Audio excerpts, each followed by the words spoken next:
buenos días a todos. Gracias por estar con nosotros el día de hoy. Espero que se encuentren muy bien.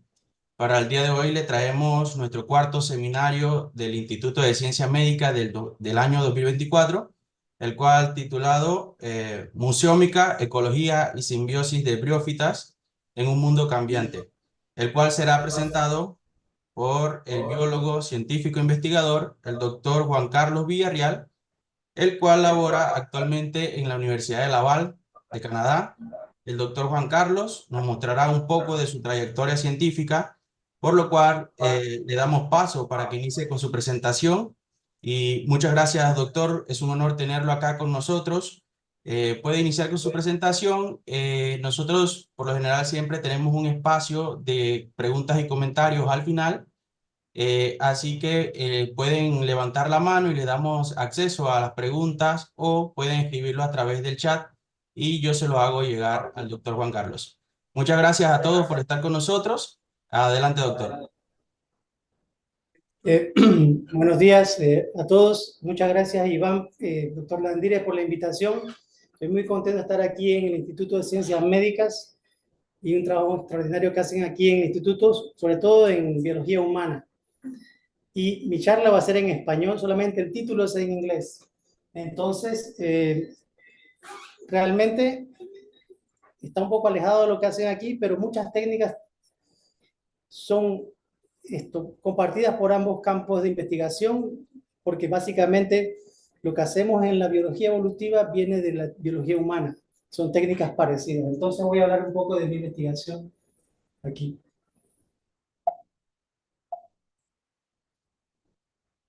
Antes de eso voy a dar un pantallazo de mi carrera. Estoy en Panamá. Hace algún tiempo fui a estudiar en Estados Unidos la maestría en Illinois. Estudié desarrollo y taxonomía usando infraestructura, básicamente cómo los órganos se desarrollan en un grupo que se llama los antocerotes. Por ahí vuelvo más tarde. Luego en Connecticut estudié la genética de poblaciones del mismo grupo.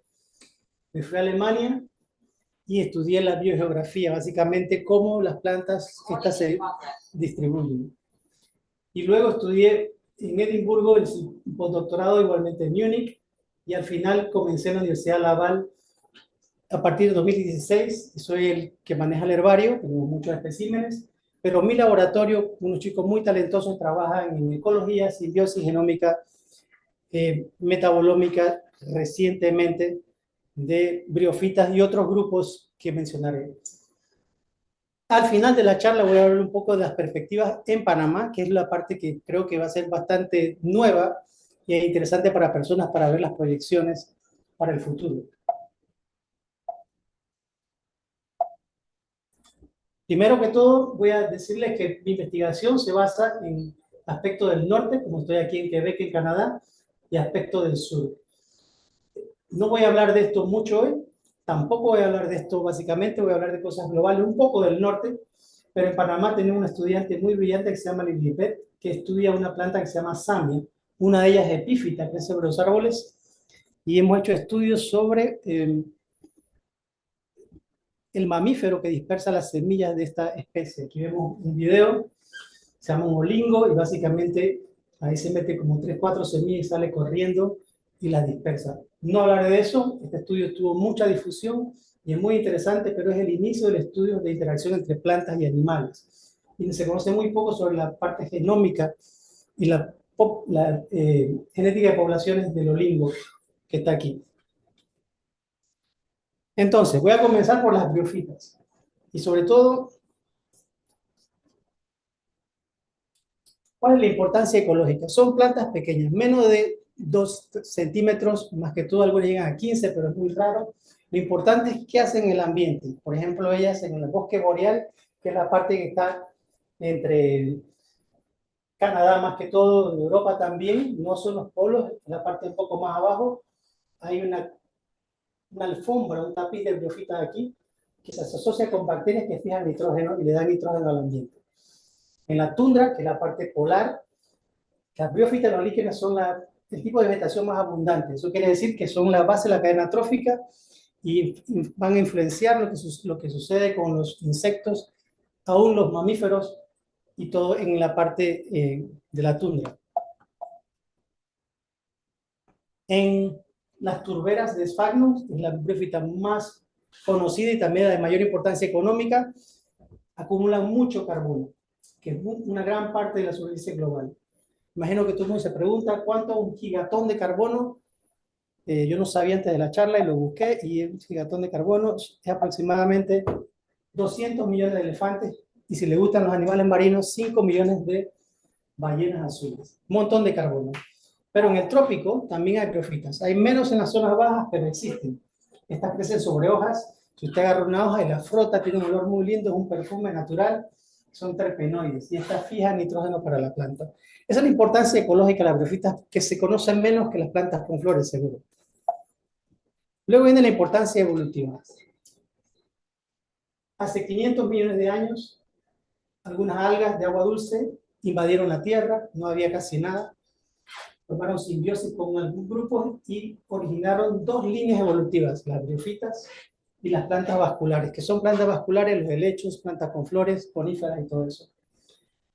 Y el ancestro común no se conoce exactamente cómo era, pero tenía rasgos quizás de los dos linajes evolutivos.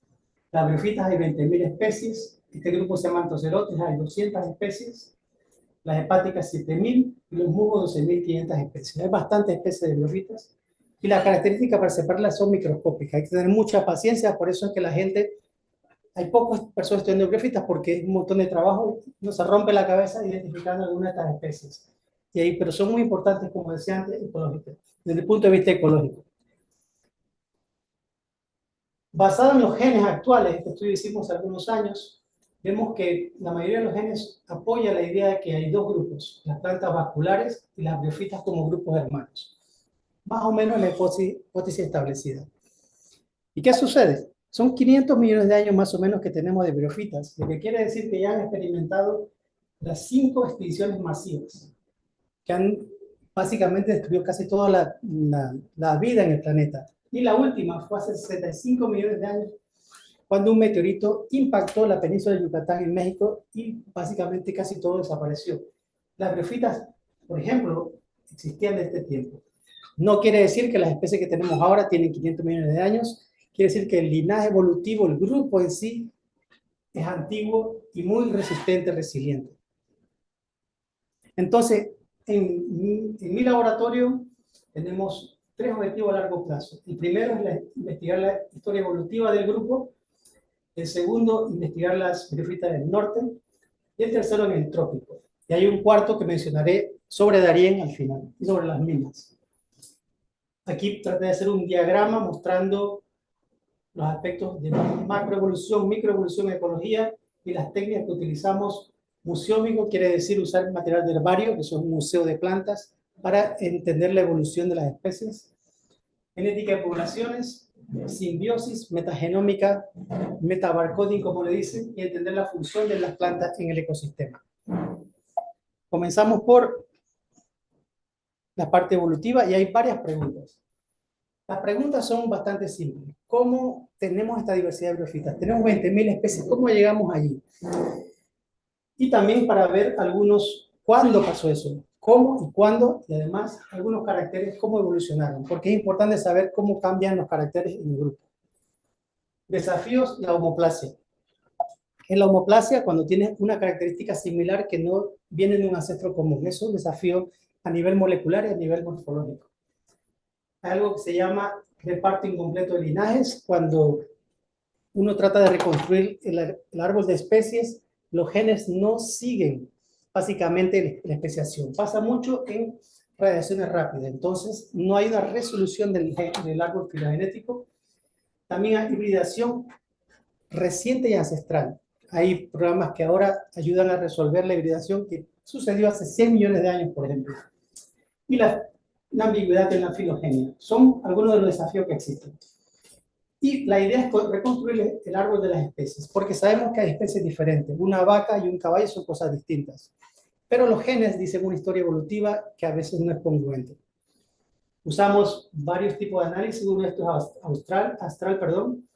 Vuelvo más tarde a explicarles, usando los cuartetos, quiere decir que agarras el árbol y tienes 4 taxones o especies y tienes como resultado 3 árboles. El más frecuente es el árbol de las especies. Voy a regresar a eso más tarde. Para este estudio, fue un estudio muy grande con muchas personas. Básicamente había cerca de 30 autores y muchas especies, 500 especies, muchos géneros, 228 genes, más que todos los exones, porque son 500 millones de años de evolución, necesitamos algo conservado a través del grupo. Hicimos un montón de análisis y voy a mostrar algo más simple, no tan complicado hoy. Y este es el estudio que hicimos de la briofita, que es el estudio más grande que se ha hecho en toda la historia. ¿Qué se puede hacer? Tenemos 228 genes, los puedes concatenar, quiere decir que los pones uno al lado de otro y haces un gran árbol evolutivo. El problema de eso es que pierdes información, hay genes más informativos que otros, entonces al final no sabes de dónde viene la señal. Ese es un problema.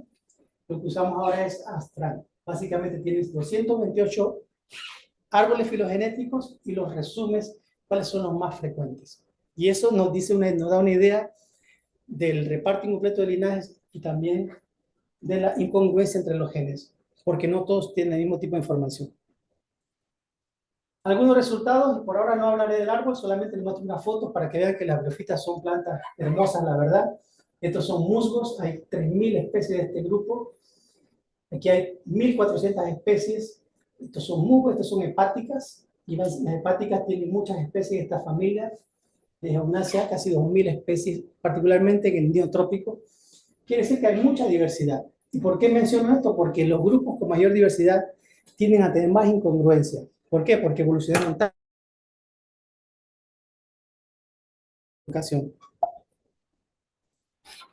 Ahora sí, entonces, este es el árbol simplificado.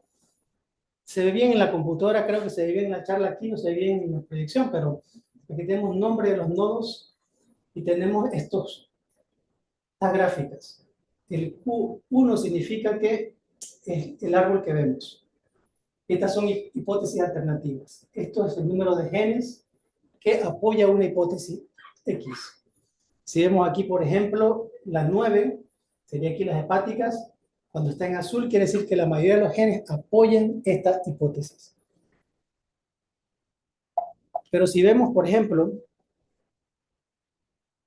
voy a mostrar más tarde cuando hay un nodo en el cual se ve en amarillo, quiere decir que hay mucha incongruencia en los nodos porque fue una radiación rápida.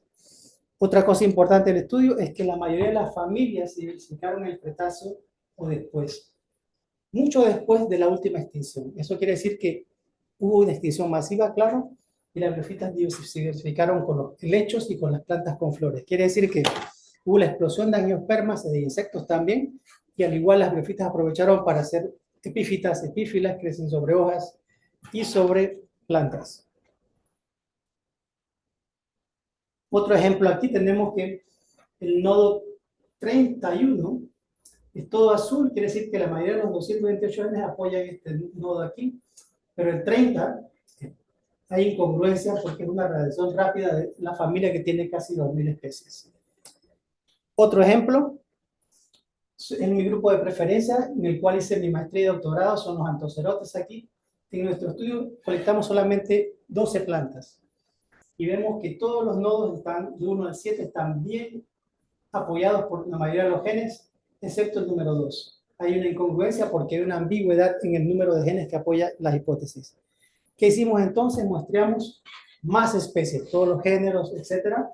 Los nombres no importan, no se pueden ver mucho tampoco, pero como vemos aquí casi todo está en azul, quiere decir que los genes apoyan la hipótesis que tenemos, que era congruente con lo que yo había hecho antes, con menos genes, por supuesto. Sin embargo, el nodo D tiene dos hipótesis. Aquí no sabemos cuál es el árbol de las especies. Esta planta aquí, que es de Panamá, y gracias a esta planta yo hice maestría en Illinois, así que yo le debo mucho a esta planta. Entonces, vemos que esta especie es hermana de todo el grupo o hermana de estas dos especies. Y tenemos las dos hipótesis apoyadas por el mismo número de genes, una incongruencia, así que no sabemos cuál es el árbol de las especies y necesitaremos quizás genomas enteros. Calibramos el árbol con fósiles y tenemos el origen de los géneros, es sincrónico en los últimos 50 millones de años, y tenemos también que el grupo en sí se originó hace 300 millones de años en el Carbonífero, y también tiene una estructura en el cloroplasto que concentra carbono, y se propone que aquí vemos el descenso del carbono en los últimos 500 millones de años coincide con el origen del grupo. Puede ser que esto originó la evolución de esta estructura que concentra carbono. Sabemos la utilidad de la filogenia para inferir un carácter y cómo evolucionó en el tiempo. Ok, esa es la primera parte, más que todo la sistemática. Cómo se relacionan las cosas, usando genes nucleares, muchos genes si es posible. La segunda es la parte de ecología del norte. Y el martes que viene tengo mi primer estudiante de doctorado que va a sustentar su tesis y va a hablar de eso. Están todos invitados, por ahí le envío el enlace electrónico. ¿Y por qué es importante? Porque esta es la tundra, la parte polar, arriba de Canadá, Rusia, y vemos que la temperatura aumenta muy rápido. Aquí en rojo está la temperatura del Ártico, aumenta muy rápido. El cambio climático es una de las amenazas más importantes que tenemos.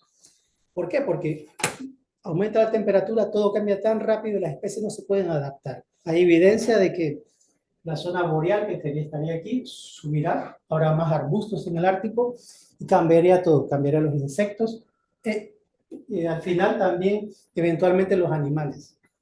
Esto es la tundra actualmente, muchos musgos que dominan la vegetación de la tundra. Si la temperatura aumenta, no sabemos qué va a pasar. Entonces, básicamente, la idea es estudiar la diversidad que hay, primero que todo, luego saber las relaciones simbióticas con microbios y luego saber qué sucede cuando el cambio climático o el aumento de la temperatura va a suceder. Las preguntas son simples siempre, pero es muy complejo llegar a resolverlas. Los patrones de diversidad en musgos, en inglés, en mi caso, en musgos nórdicos y la funcionalidad de las bacterias simbióticas. Y para esto, el estudiante Denise Escolástico utilizó varios métodos. Este es el más simple, usamos algunos genes para hacer un solo gen, para hacer el datado. Usamos algo que se llama genotyping by sequencing. Básicamente uno agarra el genoma, y lo explicaré en la próxima diapositiva, y busca los polimorfismos de nucleótidos únicos. En la próxima les explico. Y tenemos varios aquí en el análisis. También usamos datos del herbario para predecir la distribución de la especie en el presente y en el pasado. Para el GBS, tenemos el genoma, hacemos una extracción, son fragmentos pequeños, los alineamos, se alinean las secuencias, entonces buscas por estas diferencias en bases. Y para ustedes, las personas que trabajan en la biología humana, es muy importante porque hay enfermedades asociadas a estos cambios. Nosotros lo usamos para diversidad solamente. Por supuesto, en muchos años se podrá saber mucho más de la función. Nosotros no sabemos.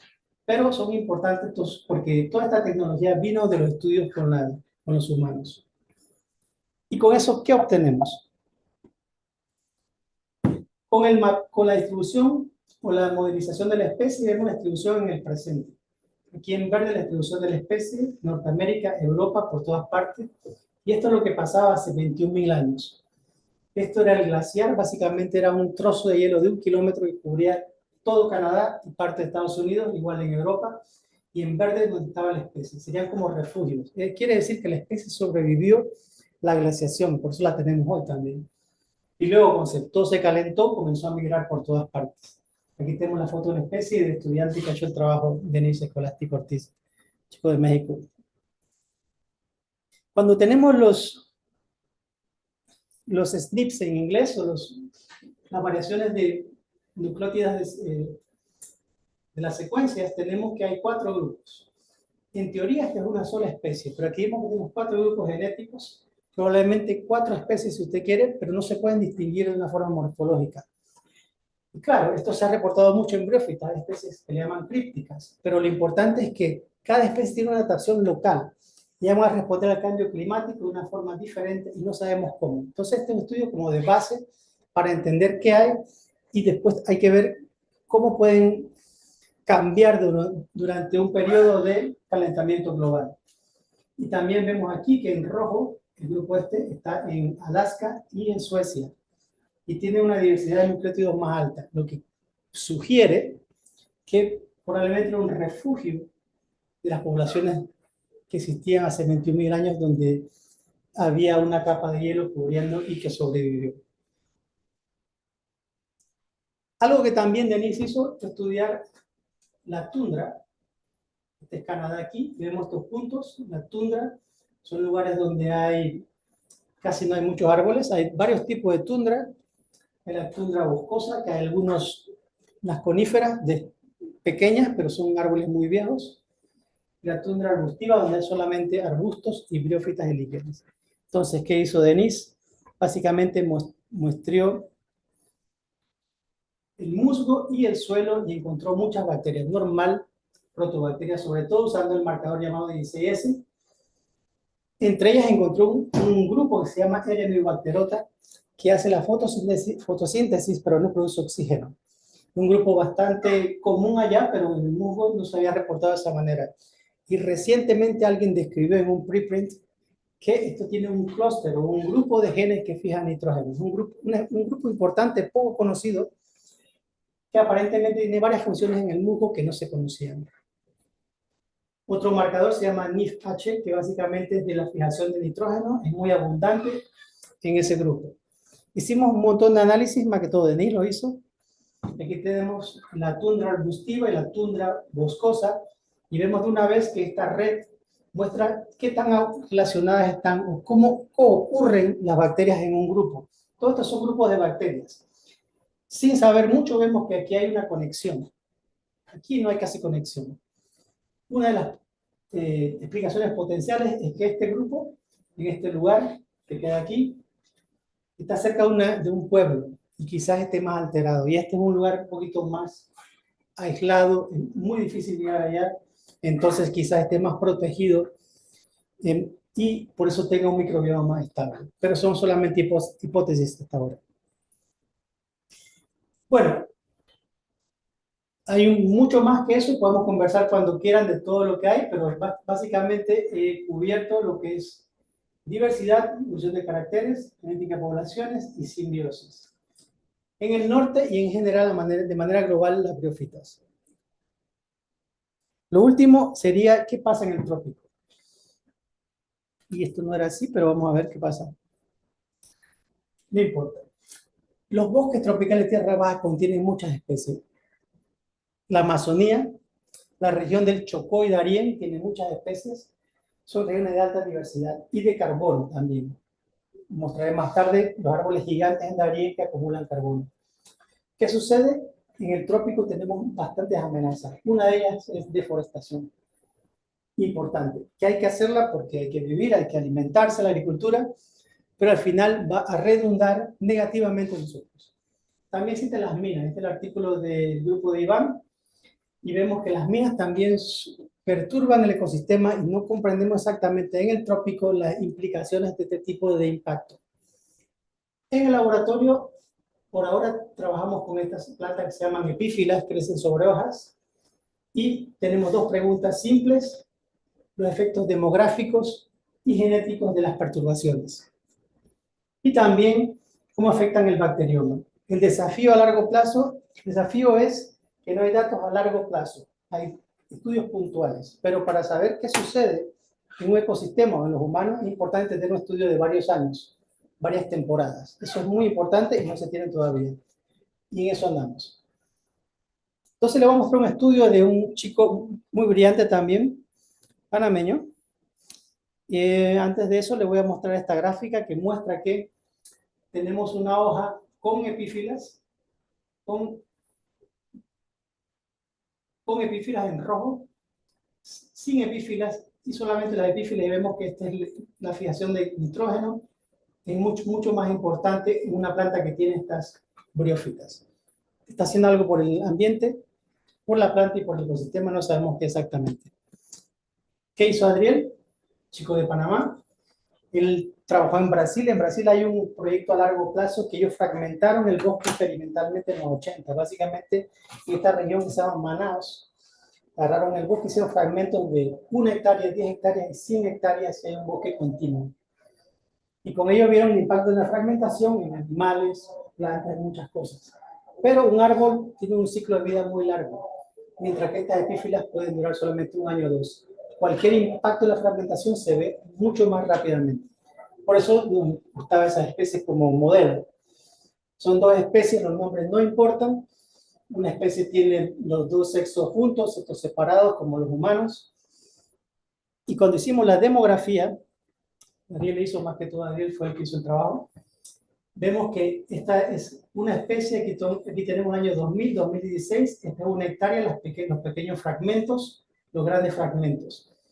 De una vez se ve que en los pequeños fragmentos hay mucho menos que en el bosque continuo, lo que quiere decir que la fragmentación tiene un impacto en el número de colonias que hay sobre las hojas de este grupo.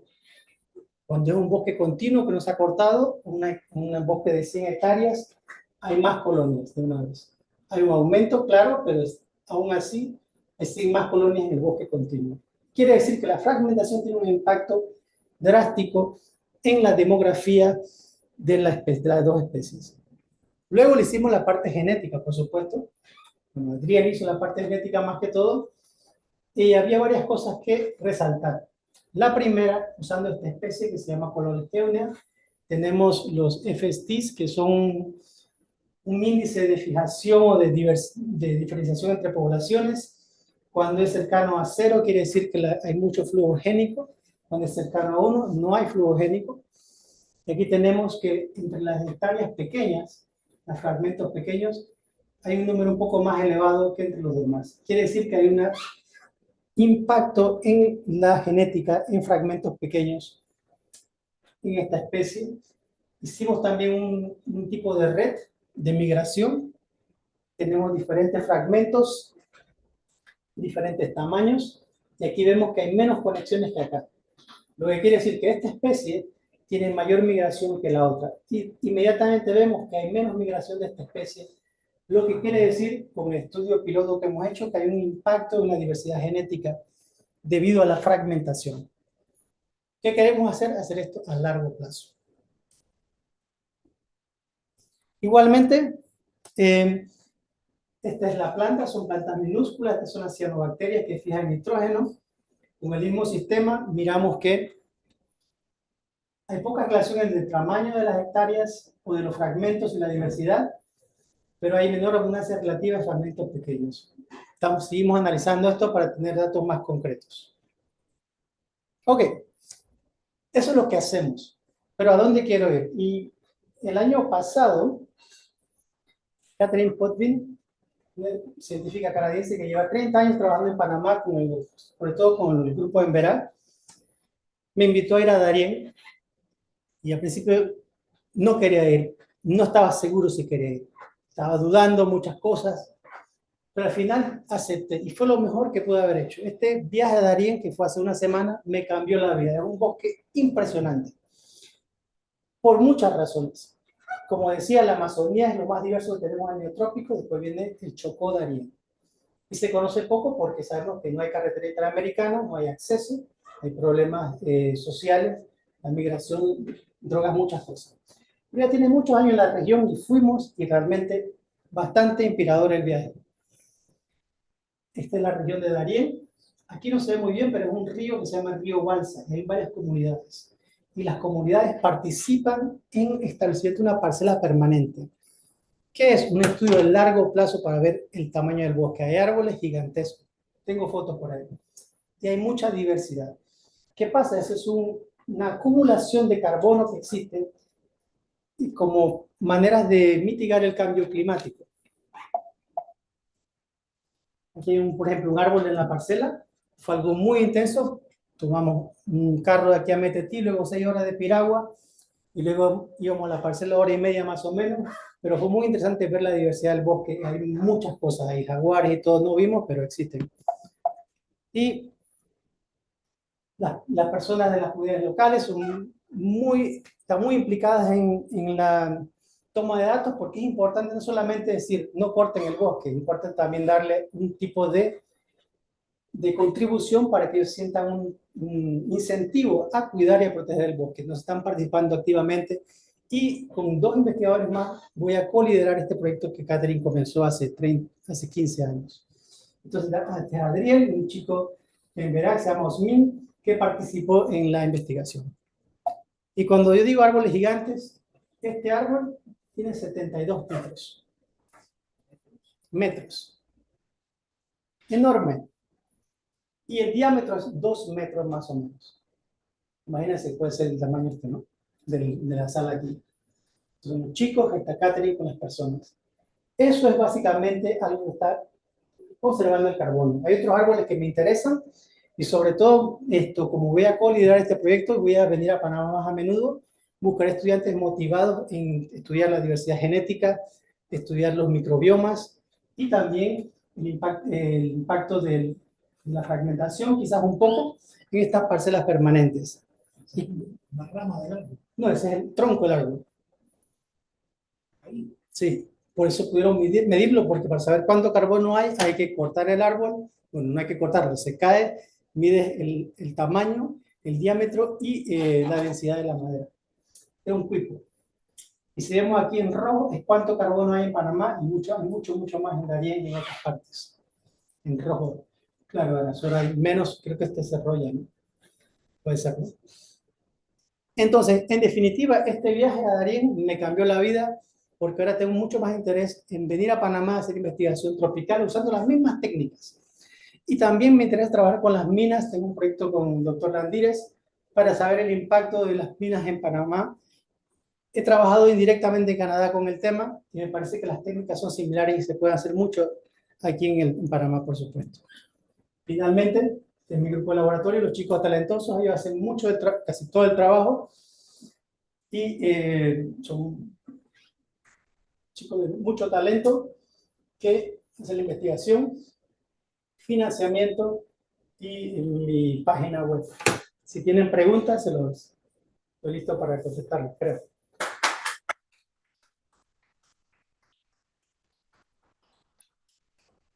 Mamá, ¿comprendió? Preguntas. Excelente Y la audiencia presentación, también, si doctor. tienen preguntas, me dicen. Dígame. Usted había dicho sobre la homeostasia de la cuando dos especies que no tienen similitud de evolución, pues, desarrollan tratos iguales. O bueno, no iguales, sino Similares, parecidos y similares. ¿Esto no es también que se conoce como evolución convergente o ese es un término nada más en animales? En ambos. Tiene mucha razón, homoplasia es una evolución convergente. Básicamente hay unos cactus, un ejemplo clásico que usamos es que los animales más ejemplos, por ejemplo, los delfines y los peces, y los tiburones, se parecen, sí, por el hábitat tienen una forma parecida. En plantas hay un cactus, el cactus es una familia de plantas americanas, del continente americano, y hay unas plantas en África que se llaman forbeáceas que se parecen muchísimo porque crecen en regiones áridas. Entonces es un tipo de homoplasia. También se da a nivel molecular, que también afecta a la reconstrucción de caracteres. Buena pregunta. Disculpa, ¿se puede hacer pregunta online también? Claro, por supuesto. Ok, ¿puedo hablar? Sí. Hola, ¿qué tal? Excelente presentación. Yo soy Gaspar, soy postdoc en la Estación Científica Coiba IP y yo trabajo con microorganismos o bacterias en hormigas.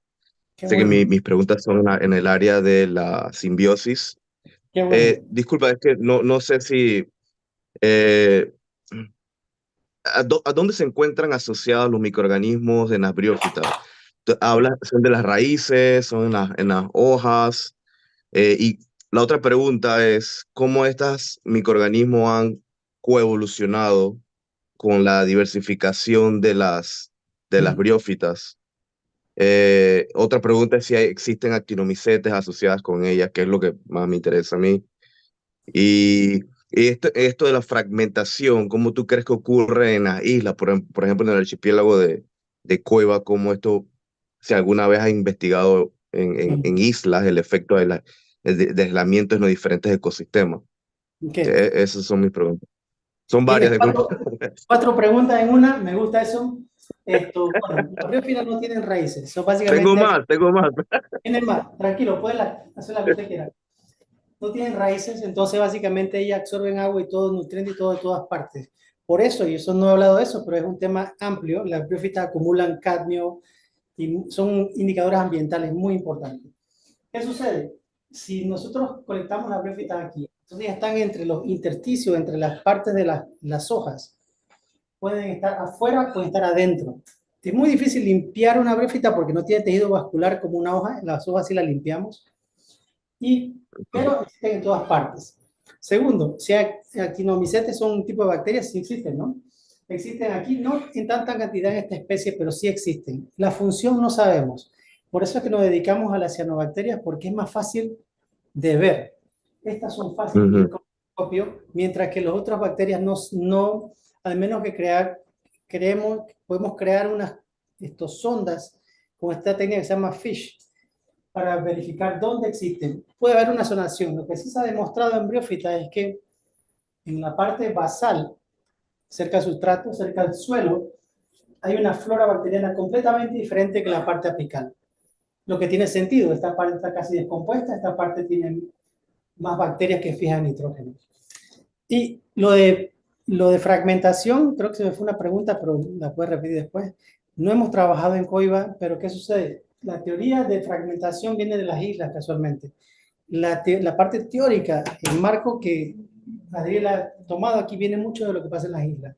Y seguramente hay una influencia en la diversidad y sobre todo en la función. Pero en briófita estamos bastante en pañales, básicamente. ¿Te contesté las preguntas?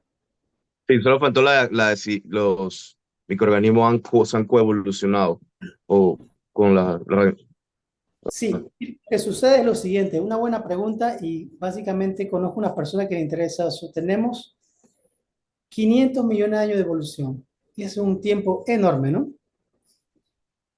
Tenemos algo como un core microbiano en este musgo que presenté, sí existe, pero solamente tenemos datos, por ejemplo, del norte de Canadá. Habría que hacer un estudio a nivel global para ver si hay un core microbiano, para ver si existe y si coevolucionó, si existe todo el tiempo. No hay mucha evidencia que exista algo que es una coevolución por ahora. No existe. Y lo que se conoce más son las bacterias que fijan nitrógeno y aún así no existe en briófitas. Pero es una buena pregunta porque no, el muestreo es muy básico. Ok. O sea que todavía no sabes cuál es la afinidad, si hay un No, mutualismo estricto. Ok, ok, yo ok, pienso que hay interesante. una redundancia funcional, lo que quiere decir, por ejemplo, que tenemos bacterias que fijan nitrógeno y unas rizobiales o hipomicrobiales, como quieras, como le llaman ahora, o cianobacterias. Pero cianobacterias pueden ser diferentes géneros o diferentes grupos. Entonces no hay como una fidelidad, no, pero hacen la misma función. Ok, ok. Y disculpa, la última pregunta, sí, ya no molesto más. No, no, tranquila. Haces aislamiento de los microorganismos. O sea que en un momento dado puedes hacer manipulaciones entre las poblaciones de microbios y diferentes condiciones de las briófitas. Casualmente, cuando estamos aquí en Darien, colectamos unas plantas para aislar una de estas. Sí me interesa, quiero un estudiante motivado, Senacid tiene becas, puede ser, porque lo que queremos hacer, yo trabajo con CICAS también, queremos nuestro interés hacer eso, de hacer unas comunidades sintéticas para ver qué pasa en el metatranscriptoma y también el metaboloma. Eso está en planificación y sí, es una de las cosas que quisiéramos hacer. El problema con las comunidades sintéticas es que solamente es lo que crece, que usualmente no es lo más representativo, pero es mejor que no Claro, tener información. Gracias por las preguntas. Muy buenas preguntas. claro. ¿Alguien más? Doctor Landírez. Juan Carlos, Dígame. muchas gracias por la presentación. Quiero felicitarte por el tremendo trabajo que estás haciendo. Y la pregunta mía tiene que ver más con el tema de el impacto que tienen las briófitas en la salud del bosque en general, Claro.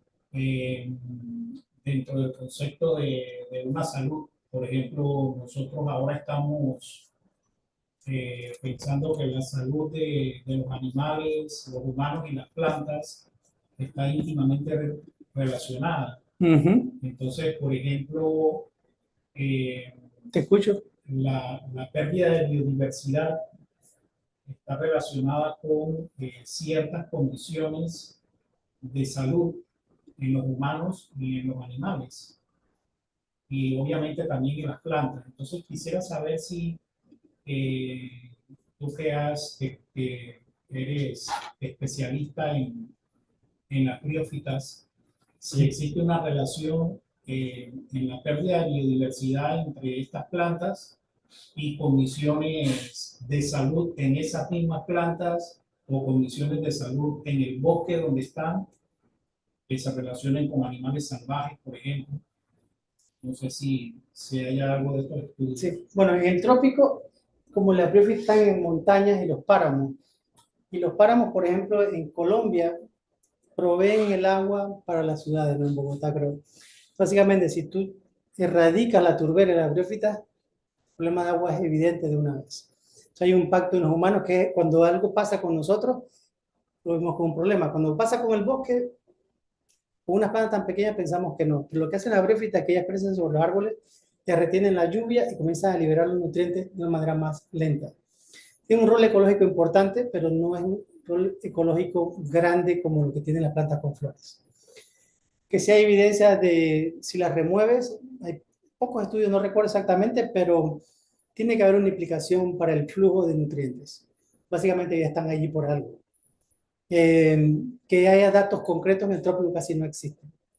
Pero algo que me llama la atención era que habla de eso, que yo di una charla de otra cosa y mostraba que hicieron en Estados Unidos, en Portland, por allá en Oregon, buscaron a las briófitas porque salían mucho más baratos y cuantificaron los metales, níquel y muchos otros. Y encontraron que, no tengo video, no tengo audio, pero 13, Sarah and her team sampled moss from 346 trees around todo Portland esto and muestra tested them for mundo. metal pollutants like lead, arsenic, and chromium.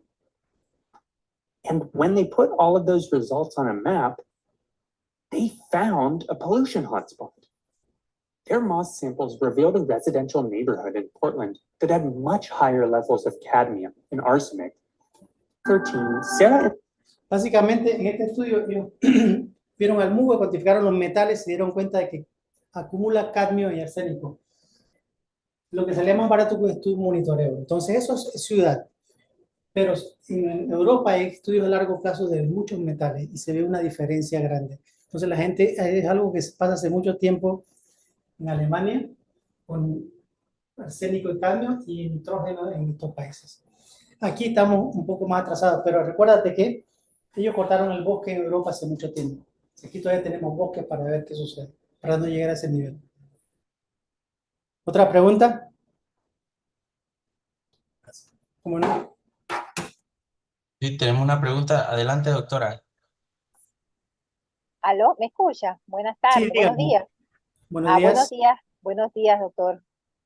Bueno, primero que nada, pues mucho gusto. Mi nombre es Virginia Núñez Zamudio. Soy investigadora del Instituto de Ciencias Médicas. No pude estar presencialmente con usted el día de hoy, pero sí escuché su presentación. La verdad que muy excelente, muy enriquecedora. Yo soy pues médico epidemióloga y también trabajo acá en esta región. Y pues mi pregunta es, quisiera saber su opinión en respecto, es un poquito salido del tema, pero nosotros actualmente atravesamos pues debido a por distintos motivos, una aumento en lo que es la prevalencia de infecciones por el gusano barrenador. Mi pregunta es, hace 20 años cuando se dio que se dio este problema con el gusano barrenador en el ganado, en aquella época pues no era tan prevalente en las pequeñas mascotas. Y sin embargo, actualmente el segundo animal, por decirlo así, la segunda especie donde más se ha identificado es en perros y caninos. ¿Usted qué opinión le merece si es por el mismo proceso de adaptación de lo que es el ciclo de la mosca, o si es porque probablemente ahora se hace más identificación en estas pequeñas mascotas que en el ganado? Bueno, la verdad, están bien lejos de mi área de trabajo, pero estaba escuchando mucho cuando fui a Darien porque era una experiencia excelente porque escuchaba muchas personas hablando de muchos temas, ¿no? Y es cierto que en regiones quizás donde hay menos mascotas, nosotros ahora nos acostumbramos a vivir con mascotas más a menudo. Y, perdón, pasó con el COVID, que la gente se descubrió que aún las mascotas de casa tenían el virus, ¿no? Lo que quiere decir que básicamente uno piensa que está más seguro porque está más acostumbrado, pero los animales son vectores de todas maneras. Así que la verdad no conozco todo lo que sucede con el gusano alrededor. Es interesante porque en la región de Manené, en Darién, existe más que todo Metetí, pero pienso, a mi juicio, sin saber mucho sobre el tema, que puede ser que ha pasado desapercibido, más que todo. Ok, está. Gracias. Gracias a usted. ¿Alguna pregunta, consulta, crítica?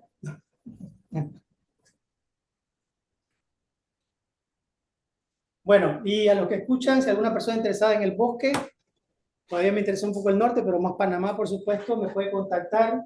Tengo toda mi información, está aquí en mi página web, en el código este.